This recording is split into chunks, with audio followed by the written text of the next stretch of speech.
রাজবাড়ীর দৌলতদিয়া ফেরিঘাটে ঢাকামুখী মানুষের ভিড়, যানজটে কয়েকশো গাড়ি আটকে পড়ে যাত্রী ভোগান্তি।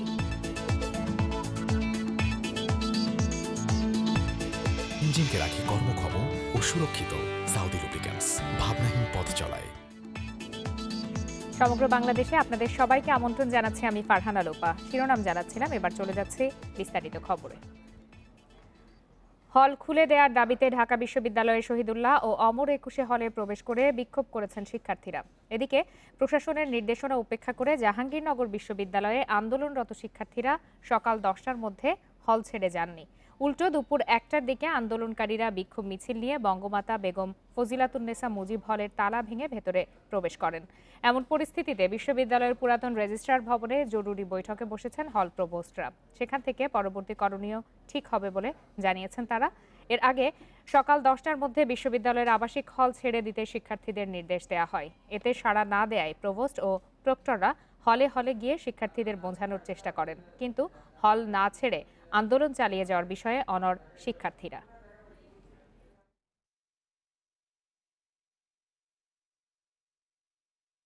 প্রভোস্ট কমিটির মিটিং হয়েছে আমাদের। আমরা প্রত্যেক প্রভোস্ট হলের অন্যান্য সহকর্মীদের সাথে নিয়ে আমরা হলে যাচ্ছি। গিয়ে আমরা আমাদের শিক্ষার্থীদের অনুরোধ করব সরকারি যে নির্দেশ সেটা মানার জন্য অনুরোধ করে আমরা। এ বিষয়ে আরো বিস্তারিত জানাতে জাহাঙ্গীরনগর বিশ্ববিদ্যালয় থেকে আমাদের সাথে সরাসরি যোগ দিয়েছেন সহকর্মী আল আমিন হোসেন। আল আমিন, এরই মধ্যে তো শিক্ষামন্ত্রী ব্রিফ করেছেন যে বিশ্ববিদ্যালয়গুলো আগামী 24 মে থেকে ক্লাস শুরু হবে এবং 17 মে থেকে আবাসিক হল খুলে দেওয়া হবে। তো শিক্ষার্থীরা কি এখনো হলে অবস্থান করছেন কিনা, যেহেতু তারা দুপুর 1টার দিকে তালা ভেঙে হলে প্রবেশ করেছেন?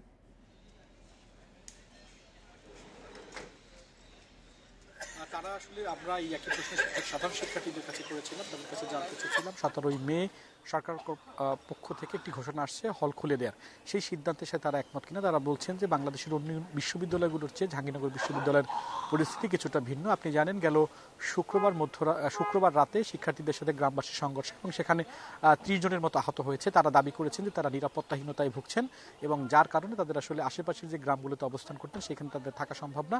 সরকারের এই সিদ্ধান্তকে তারা সাধুবাদ জানিয়েছেন, তবে তাদের দিকটি বিবেচনা করার জন্য তারা অনুরোধ জানিয়েছেন এবং কোনোভাবেই তারা সাধারণ শিক্ষার্থীরা যেটা বলছেন কোনোভাবেই তারা হল ছেড়ে যাবেন না। আমরা একই প্রশ্ন এখানকার প্রক্টরের দায়িত্ব ভারপ্রাপ্ত প্রক্টর যিনি রয়েছেন তার কাছে করেছিলাম, আসলে ফিরোজুল হাসান। তাকে জানতে চেয়েছিলাম যে শিক্ষার্থীরা আসলে এই পরিস্থিতি তারা যাবে না, হল ছেড়ে যাবে না, সরকারের যে সিদ্ধান্ত সেই সিদ্ধান্তকে তারা সাধুবাদ জানালেও তারা হলে থেকে যাবেন এবং তারা যেহেতু নিরাপত্তার বিষয়টি সামনে নিয়ে আসছেন। আপনি জানেন যে সেই গ্রামবাসীর সাথে সংঘর্ষের পরে একটি মামলাও হয়েছে, সেই মামলা এখন পর্যন্ত কেউ গ্রেপ্তার হয়নি এবং আরেকটি বিষয় সেটা তারা সুষ্ঠু বিচার দাবি করেছেন। শিক্ষার্থীর উপর যে হামলা হয়েছে কিংবা যারা দোষী তাদের বিচারের আওতায় আনার দাবি জানিয়েছেন শিক্ষার্থীরা এবং তারই প্রেক্ষিতে তারা আসলে কোথাও যাবেন না। তারা বলছেন যে তারা বিশ্ববিদ্যালয় থেকে বের হতেই পারছেন না। প্রক্টর যেটি বলেছেন যে তারা আসলে আবার বৈঠক করবেন। আমি জানতে চেয়েছিলাম যে সেই বৈঠকে কারা থাকবেন। তিনি বলছেন প্রভোস্ট কমিটির একটি বৈঠক হবে এবং সেই বৈঠকে তারা শিক্ষার্থীদের আবারও বোঝানোর চেষ্টা করবেন। যদি শিক্ষার্থীরা তা না বুঝে থাকেন তাহলে তারা তাদের আইন অনুযায়ী যে ব্যবস্থা সেটি নেবেন। আমি জানতে চেয়েছিলাম সেই বৈঠকে কারা কারা থাকবেন এবং উপাচার্য মহোদয় থাকবেন কিনা, সম্মানিত ভিসি থাকবেন কিনা। তিনি বলেছেন ভার্চুয়ালি তিনি আসলে সেই বৈঠকে অংশ নেবেন। যদিও শিক্ষার্থীরা ভিন্নভাবে কথা বলেছেন। তার আরেকটি দাবি তারা বলেছেন যে তারা আসলে অনেকে গ্রামে থাকেন, যেহেতু অনলাইন ক্লাস চলছে আপনি জানেন সেইখানে নেটের একটি প্রবলেম থাকে এবং সেই নেটের প্রবলেম থাকার কারণে সেখানে বসে তারা আসলে অনলাইন ক্লাসে অংশগ্রহণ করতে পারছে না, যার কারণে তাদের হলে থাকা যৌক্তিক তারা দাবি করেছেন। এবং তারা যে মূল বিষয়টি আপনি জানেন যে বাংলাদেশের বেশ কিছু বিশ্ববিদ্যালয়, আমরা ঢাকা বিশ্ববিদ্যালয় সেখানে একটু ঝামেলা, হলে উঠেছেন শিক্ষার্থীরা, তারা দাবি করছেন হলে উঠবেন। রাজশাহীতেও একই দাবিতে শিক্ষার্থীরা সেখানে আন্দোলন করছেন। তো সেই আন্দোলনের সাথে তারা এই আন্দোলন অর্থাৎ জাহাঙ্গীরনগর বিশ্ববিদ্যালয়ের যে সংক্ষেপে জানতে চাই যে এই যে আন্দোলন বা বিক্ষোভ করছেন যে শিক্ষার্থীরা, তাদের সংখ্যা আসলে কত?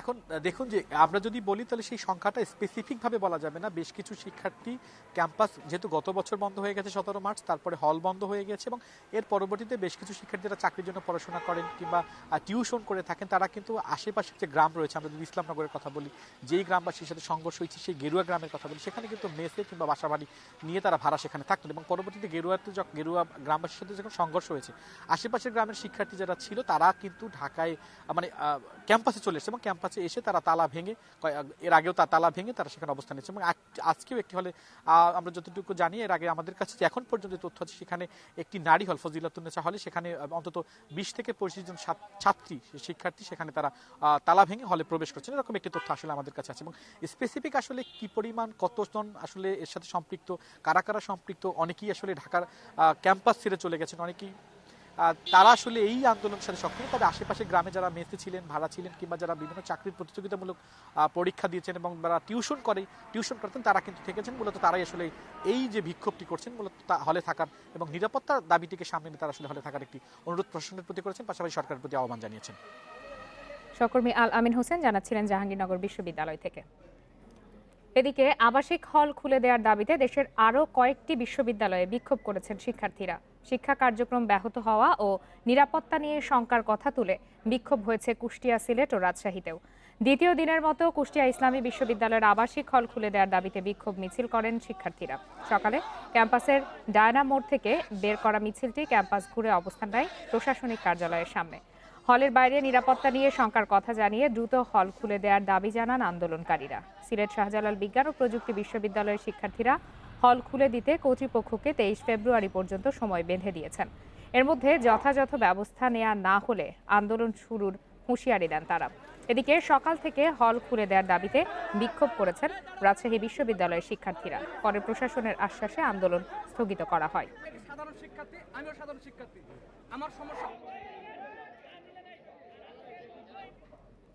দেশের সব বিশ্ববিদ্যালয়ে শ্রেণীকক্ষে ক্লাস শুরু হবে 24 মে, আর আবাসিক হল খুলে দেওয়া হবে 17 মে।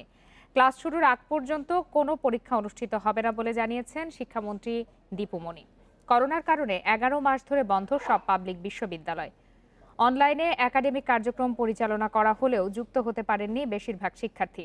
অনেক বিশ্ববিদ্যালয়ে পরীক্ষা নেওয়া হচ্ছে আবাসিক হল না খুলেই।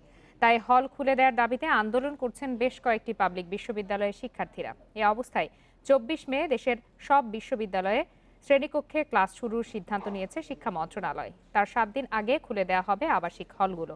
এই সময়ের মধ্যেই সব শিক্ষক কর্মকর্তা ও শিক্ষার্থীদের করোনা টিকা দেওয়ার ব্যবস্থা করা হবে। আর হল খোলার আগ পর্যন্ত কোনো শিক্ষার্থী সেখানে অবস্থান করতে পারবেন না। বিশ্ববিদ্যালয় খোলার আগ পর্যন্ত কোনো পরীক্ষাও অনুষ্ঠিত হবে না। সেই সঙ্গে বিসিএস এর আবেদন এবং পরীক্ষার তারিখও পেছানো হবে। করোনার কারণে চাকরির বয়স বাড়ানোর বিষয়টি বিবেচনায় নেওয়া হবে। এসব বিষয়ে আরো বিস্তারিত জানাতে এবার বার্তাকক্ষ থেকে যোগ দিয়েছেন সহকর্মী নূরে আলম পিন্টু। পিন্টু, কিছুক্ষণ আগেই শিক্ষামন্ত্রী এই অনলাইনে এই ব্রিফটি করেছেন, আমরা দেখেছি। আপনি তো এর শুরু থেকেই খোঁজ খবর রাখছেন এবং পুরো বিষয়টি আপনি অবগত আছেন, আর একটু বিস্তারিত জানাবেন।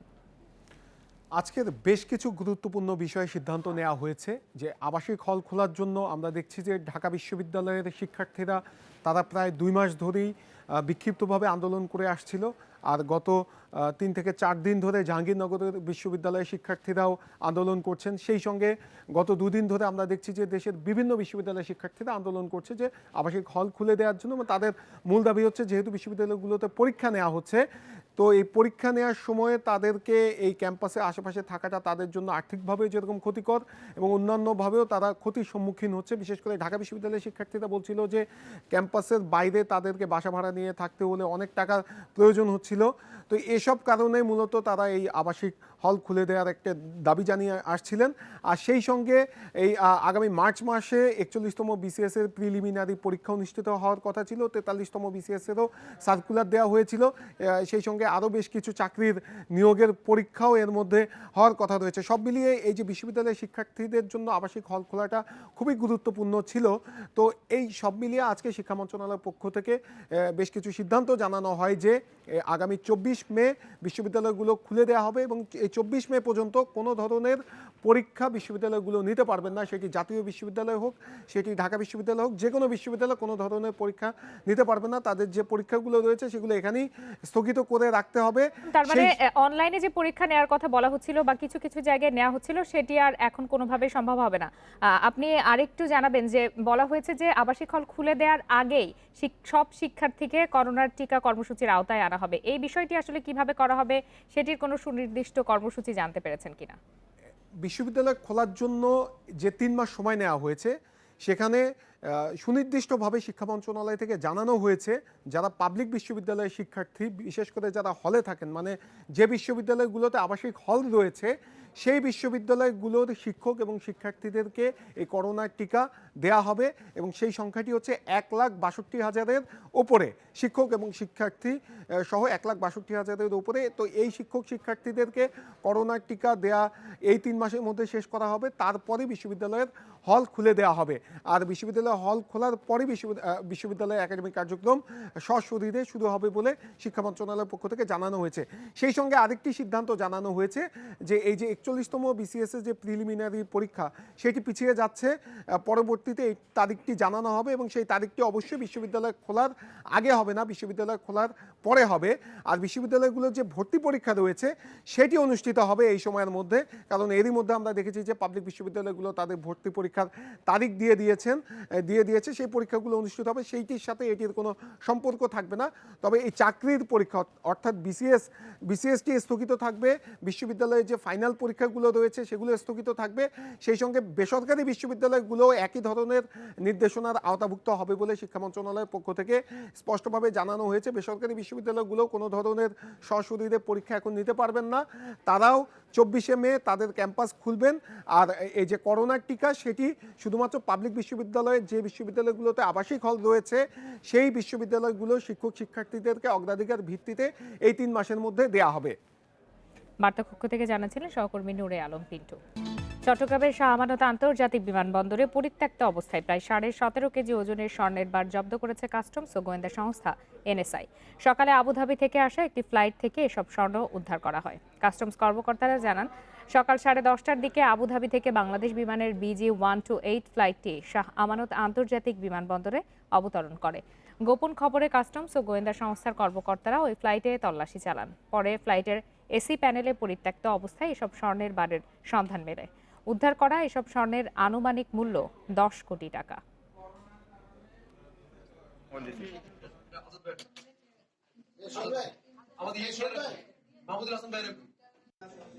রামেজিং এর সময় এটা দেখা গেল যে দুইটা সিট 26-এর A এবং 18-এর F, এই দুইটা সিটের সাইডের যে এসি প্যানেলের মধ্যে পাওয়া যায় 26-এর এতে 90 পিস আর 18-এর F এর পাশে ছিল 60 পিসের মতো। টোটাল 150 পিস গোল্ড বার পাওয়া যায়, যেটার ওজন হচ্ছে 17 কেজি 400 গ্রাম আর যেটার মার্কেট ভ্যালু হচ্ছে আনুমানিক 10 কোটি টাকা। নোয়াখালীর বসুরহাটে আওয়ামী লীগের দুই পক্ষের পাল্টাপাল্টি কর্মসূচির প্রেক্ষিতে সকাল থেকে জারি রয়েছে 144 ধারা। সন্ধ্যা 6টা পর্যন্ত বসুরহাট পৌর এলাকায় এই আদেশ কার্যকর থাকবে বলে জানিয়েছে উপজেলা প্রশাসন। সকাল থেকে বন্ধ রয়েছে বসুরহাটের বেশিরভাগ দোকানপাট, ব্যবসা প্রতিষ্ঠান। পৌর এলাকার বিভিন্ন পয়েন্টে টহল দিচ্ছে পুলিশ ও র্যাব। এদিকে পূর্ব ঘোষিত কর্মসূচি অনুযায়ী রূপালী চত্বরে দোয়া মাহফিলের উদ্দেশ্যে পৌর মেয়র আব্দুল কাদের মির্জার সমর্থকরা জড়ো হওয়ার চেষ্টা করলে আইনশৃঙ্খলা বাহিনী তাদের ছত্রভঙ্গ করে দেয়।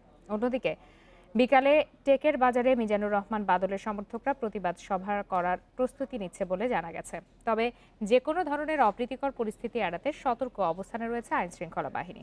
গত শুক্রবার দুপক্ষের সংঘর্ষে নিহত হন এক সাংবাদিক, আহত হন আরও বেশ কয়েকজন।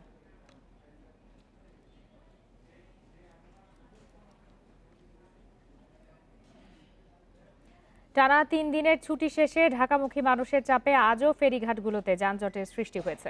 দৌলতদিয়া ফেরিঘাটের 0 পয়েন্ট থেকে মহাসড়ক পর্যন্ত প্রায় 6 কিলোমিটার দীর্ঘ যানজট রয়েছে। ঘাট কর্তৃপক্ষ জানায়, ছুটি শেষে ঢাকা ফেরা যানবাহনের বাড়তি চাপ ও ফরিদপুরের আটরশি ওরস থেকে ফেরা যানবাহনের কারণে দৌলতদিয়া ঘাটে তীব্র যানজটের সৃষ্টি হয়েছে। ঘাটের 0 পয়েন্ট থেকে মহাসড়কের কয়েক কিলোমিটার এলাকা জুড়ে রয়েছে পারাপারের অপেক্ষায় থাকা কয়েকশো যানবাহন। ঘাট পার হতে আসা চালক ও যাত্রীদের 7 থেকে 8 ঘন্টা অপেক্ষায় থেকে দুর্ভোগ পোহাতে হচ্ছে। মাদারীপুরের বাংলাবাজার ফেরিঘাটেও রয়েছে বাড়তি যানবাহনের চাপ, তবে গতকালের চেয়ে এ ঘাটে যানবাহনের চাপ কিছুটা কম বলে জানিয়েছে ঘাট কর্তৃপক্ষ। 12টা থেকে শুরু করে এখনো পর্যন্ত এইখানেই আছে, আর এমন একটা অবস্থা নাস্তা পানি টানে কোনো কিছু সম্ভব হয় না। খুব সমস্যা, বাচ্চা কান্নাকাটি করছে, গাড়ির ভিতরে থাকতে চাচ্ছে না, নিজেদেরও অশান্তি হচ্ছে খুব। আশা ছিল যে আজকে সকালে যাই আমার ব্যাংক খুলব এবং আমি অফিস করব, কিন্তু এই 5 থেকে 6 ঘন্টা যাবৎ এই দৌলতদিয়া পাটুরিয়া ঘাটে যেভাবে আমরা ভুগতেছি, আসলেই বর্তমান প্রেক্ষাপটে এবং বাংলাদেশের প্রেক্ষাপটে অকল্পনীয়। সিরাজগঞ্জ এক্সপ্রেস ট্রেনের ইঞ্জিনের চাবি চুরির ঘটনায় প্রায় 3.5 ঘন্টা আটকে ছিল ট্রেন। পরে বিকল্প ব্যবস্থায় সিরাজগঞ্জ থেকে ঢাকার উদ্দেশ্যে ছেড়ে যায় ট্রেনটি। এতে ভোগান্তিতে পড়েন যাত্রীরা। ট্রেনের পরিচালক আফজাল হোসেন জানিয়েছেন, প্রতিদিনের মতো রাতে প্ল্যাটফর্মে ট্রেন রেখে চলে যান কর্মকর্তা কর্মচারীরা। সকালে এসে তারা দেখেন ইঞ্জিন রুমের জানালা খুলে ইঞ্জিনের চাবি চুরি করে নিয়ে গেছে দুর্বৃত্তরা। ভোর 6টায় ঢাকার উদ্দেশ্যে ছেড়ে যাওয়ার কথা থাকলেও ছাড়তে পারেনি ট্রেনটি। পরে বিকল্প ব্যবস্থায় অন্য ট্রেনের চাবি দিয়ে ট্রেনটি ঢাকার উদ্দেশ্যে ছেড়ে যায়। এতে 3 দিনের ছুটি শেষে অফিসগামী যাত্রীরা পড়েন বিপাকে। এ ঘটনায় পাকশী রেল বিভাগের সহকারী পরিবহন কর্মকর্তা আব্দুস সোবহানকে প্রধান করে 3 সদস্যের তদন্ত কমিটি গঠন করেছে রেল বিভাগ। আর আপনার যে রিভার্সার হ্যান্ডেল, যেটা দিয়ে ইঞ্জিন সামনে এবং পিছনে মুভ করে, সেই হ্যান্ডেলটাই নাই। আমরা সাথে সাথে কন্ট্রোলকে জানাই, তারপরে আমরা ম্যানুয়ালি হাতে চেষ্টা করছি তখন থেকে। এখন একটা রিলিফ ইঞ্জিন আসছে, সেই ইঞ্জিন দিয়ে আমাদেরকে নিয়ে যাবে। সুনামগঞ্জে পারিবারিক বিরোধের জেরে দায়ের করা 65টি মামলার মধ্যে বিভিন্ন শর্তে 54টি মামলা নিষ্পত্তি করে দিয়েছে আদালত। দুপুরে জেলা নারী ও শিশু নির্যাতন দমন ট্রাইব্যুনালের বিচারক মোহাম্মদ জাকির হোসেন এই রায় ঘোষণা করেন। এ সময় স্বামী স্ত্রী ও সন্তানদের নিয়ে এক পরিবারে থাকার নির্দেশ দেয় আদালত। আদালত জানায়, নির্যাতন ও যৌতুকের অভিযোগে বিভিন্ন সময় 65টি মামলা দায়ের করা হয়। তবে স্বামীর সংসার থেকে বিতাড়িত হয়ে কষ্টে দিন যাপন করছিলেন স্ত্রী সন্তানরা। আদালতের রায়ে খুশি স্বামী স্ত্রী সহ পরিবারের সদস্যরা। আর এমন রায়ের ফলে আদালতে মামলার জটও কমবে বলে মনে করেন আইনজীবীরা। পরে আদালতের পক্ষ থেকে এসব পরিবারের হাতে উপহার তুলে দেওয়া হয়। তবে স্ত্রী নির্যাতনের দায়ে অন্য 11টি মামলার আসামিকে বিভিন্ন মেয়াদে কারাদণ্ডও দেওয়া হয়েছে। মামলাটা শেষ হয়েছে, আমি খুব শান্তি হয়েছি। আমার বাচ্চা কাচ্চা লিয়া আমি শান্তি পাই। আমরা সংসার একটা ঝামেলা আছে, এখন জজ সাহেবের বিচারে আমরা সবাই খুশি সন্তুষ্ট। আমরা যাতে ভবিষ্যতে আর কোনো ধরনের ভুলভ্রান্তি না করি, এটাই আমাদের আইনের কাছে রইল যে চাওয়া পাওয়া। এইভাবে মামলা নিষ্পত্তি করার ফলে মামলা দ্রুত নিষ্পত্তি হবে। যে একটা দীর্ঘসূত্রতা আছে সারা দেশেই, এইটা আস্তে আস্তে লাগু হবে বলে আমি আশা করি। কিশোরগঞ্জের করিমগঞ্জে নববধূ রুবা হত্যা মামলায় 2 নারী সহ 6 আসামিকে যাবজ্জীবন কারাদণ্ড দিয়েছে আদালত। সেই সঙ্গে প্রত্যেককে 1 লাখ টাকা করে জরিমানা করা হয়। সকালে অতিরিক্ত জেলা ও দায়রা জজ আদালতের বিচারক মোহাম্মদ আব্দুর রহিম এ রায় ঘোষণা করেন। মামলার বিবরণে জানা যায়, 2011 সালের 3 জুন রাতে আসামিরা নববধূ রুবাকে শ্বাসরোধে হত্যা করে বাড়ির পেছনের ডোবায় ফেলে দেয়। রাতেই মরদেহ উদ্ধার করে পুলিশ। পরদিন নিহতের ভাই 7 জনকে আসামি করে হত্যা মামলা দায়ের করেন। দীর্ঘ বিচারিক প্রক্রিয়া শেষে আজ 6 জনকে যাবজ্জীবন কারাদণ্ড দেয় আদালত।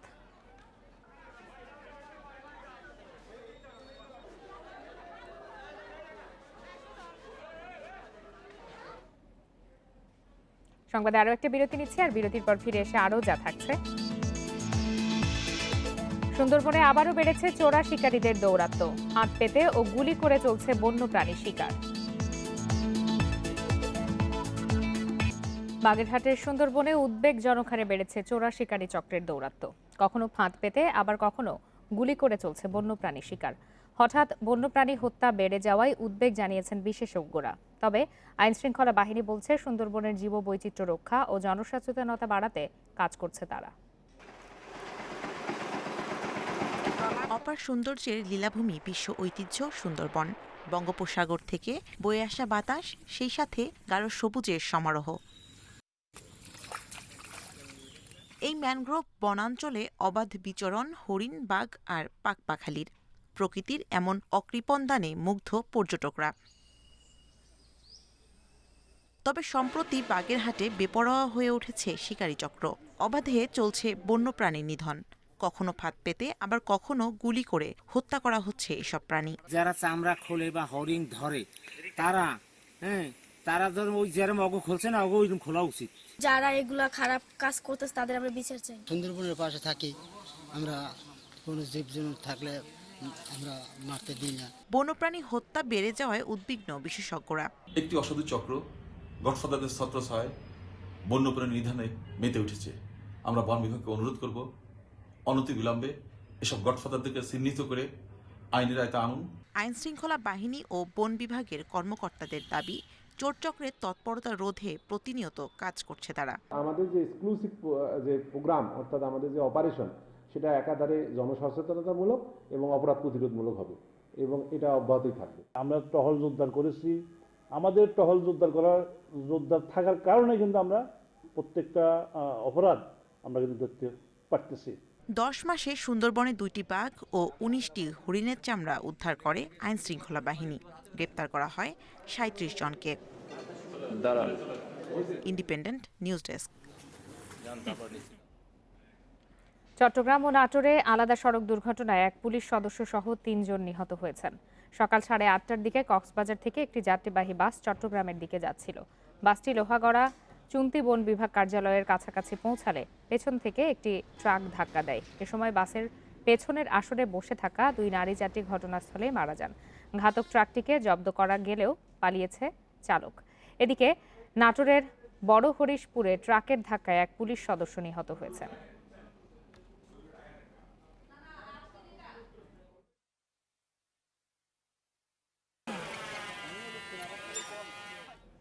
কুষ্টিয়ার মিরপুরে সুস্থ সচ্ছল মানুষরাও পাচ্ছেন প্রতিবন্ধী ভাতা। এমনকি মহাসড়কের গাড়ি চালকও নিচ্ছেন দৃষ্টি প্রতিবন্ধী ভাতা। দায়িত্বপ্রাপ্তদের যোগসাজশে এবং স্থানীয় জনপ্রতিনিধিদের স্বজনপ্রীতির কারণে এ অনিয়ম অভিযোগ সমাজসেবা ও স্বাস্থ্য কর্মকর্তাদের। মিরপুরের বারুইপাড়া ইউনিয়নের রমজান আলীর ছেলে মোবারক হোসেন পেশায় শ্যালো ইঞ্জিন চালিত ট্রলির চালক। দীর্ঘ 8 বছর ধরে নিয়মিতভাবে সড়ক মহাসড়কে গাড়ি চালান মোবারক। তবে 1 বছর ধরে তিনি নিচ্ছেন দৃষ্টি প্রতিবন্ধীর ভাতা। বাসায় যায় আমার যোগাযোগ করতে হবে। এখন আমাকে দেখায় আমার কেউ তোলে কি তোলে না যোগাযোগ করতে হবে। আমকাঠালিয়া গ্রামের আসাদুলের ছেলে থাকেন বিদেশে। শারীরিকভাবে সুস্থ আসাদুল বসবাস করেন পাকা বাড়িতে। তারপরও নিয়মিত নিচ্ছেন প্রতিবন্ধী ভাতা। আমি নিজে তাদের বললার পরে তো ওরা বললো যে ঠিক আছে, কত ভালো লোকও করে, তা আপনি যখন বলছেন করে দেবো, সময় হলি পারে তাই করে দিয়েছে।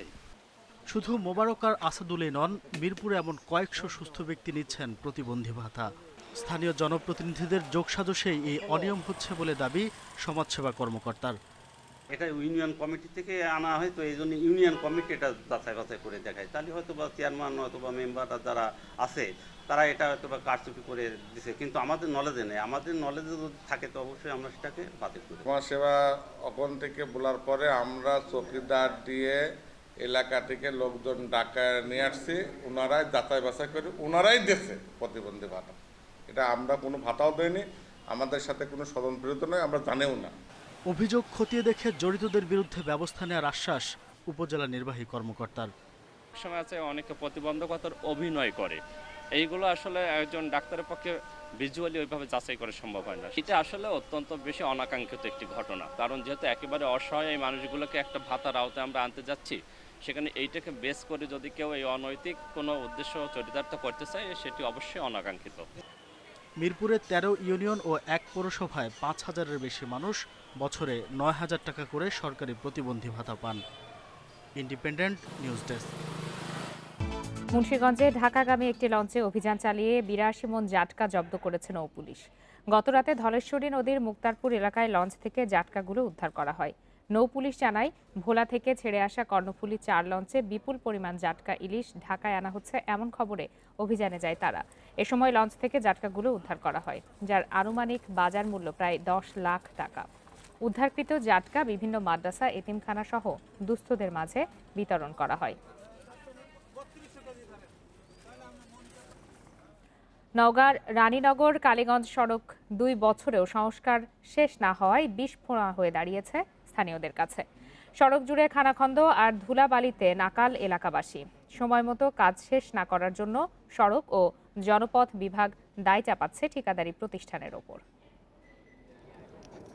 সংস্কার না হয় রানীনগর কালীগঞ্জ 22 কিলোমিটার রাস্তার পুরোটাই খানাখন্দে ভরা। 2 বছর ধরে এই পথে চলতে হচ্ছে স্থানীয়দের। শুধু ভোগান্তি নয়, গন্তব্যে যেতে বাড়তি সময়ের পাশাপাশি নষ্ট হচ্ছে যানবাহন। 3-4 বছরের মতো হলো রাস্তা এভাবে ভাঙাচোরা হয়ে আছে, কোনো কাজকাম হয় না। আমাকে যাওয়া আসা খুব কষ্ট হয়ে গেছে। অসুস্থ রোগীদের হসপিটালে নেওয়ার মতো পরিবেশ নাই, এবং রাস্তাঘাটের যে অবস্থা, কৃষকেরা ধানের গাড়ি বা বিভিন্ন রকম যান চলাচলে কষ্টকর। ডবল ভাড়া বেড়ে গেছে, যে ভাড়া ছিল 10 টাকা সে ভাড়া হয়েছে 30 টাকা, 40 টাকা। 2019 সালের জানুয়ারিতে রাস্তাটির সংস্কার শুরু হয়। 2 মাস পর থেকে ঠিকাদারি প্রতিষ্ঠানের গড়িমসিতে থমকে গেছে কাজ। বিষয়টি বিভিন্ন সময় কর্তৃপক্ষকে জানিয়েও প্রতিকার না পাওয়ার অভিযোগ জনপ্রতিনিধিদের। জনগণের চলাচল, যানবাহন তো প্রশ্রয় নেই, আমরা আপাতত রায়নগর যাতায়াত করি, যেখানে আমাদের 20 টাকা ভাড়া লাগতো এখন লাগে 40 টাকা। সংশ্লিষ্ট কর্তৃপক্ষের কাছে আমার আকুল আবেদন, এই কাজটি যেন অতি শীঘ্রই হয়।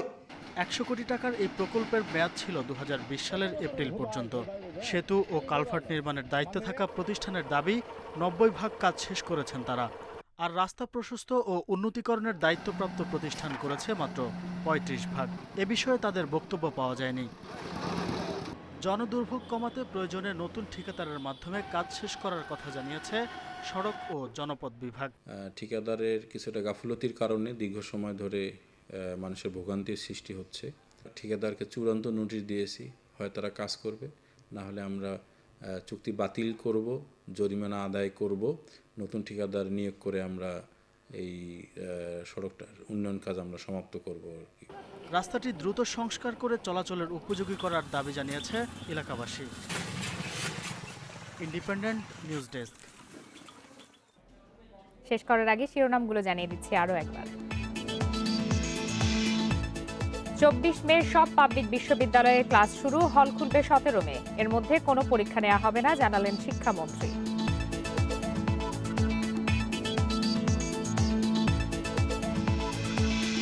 আবাসিক হল খুলে দেওয়ার দাবিতে বিভিন্ন বিশ্ববিদ্যালয়ে বিক্ষোভ, নির্দেশ উপেক্ষা করে জাহাঙ্গীরনগরে তালা ভেঙে হলে ঢুকলেন ছাত্রীরা।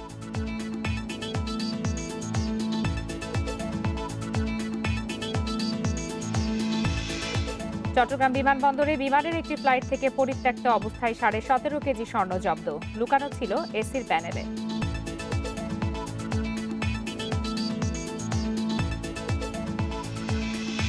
নোয়াখালীর বসুরহাটে আওয়ামী লীগের দুই পক্ষের পাল্টাপাল্টি কর্মসূচিতে 144 ধারা জারি, এলাকায় আতঙ্ক।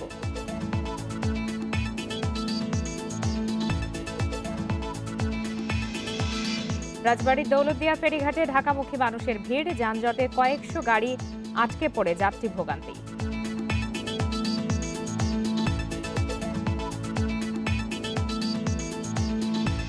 শেষ করছে আজকের সমগ্র বাংলাদেশ। ইন্ডিপেন্ডেন্ট টেলিভিশনের সব খবরের আরও বিস্তারিত জানতে চোখ রাখুন ফেসবুক, ইউটিউব বা টুইটারে। এতক্ষণ সাথে থাকার জন্য সবাইকে ধন্যবাদ।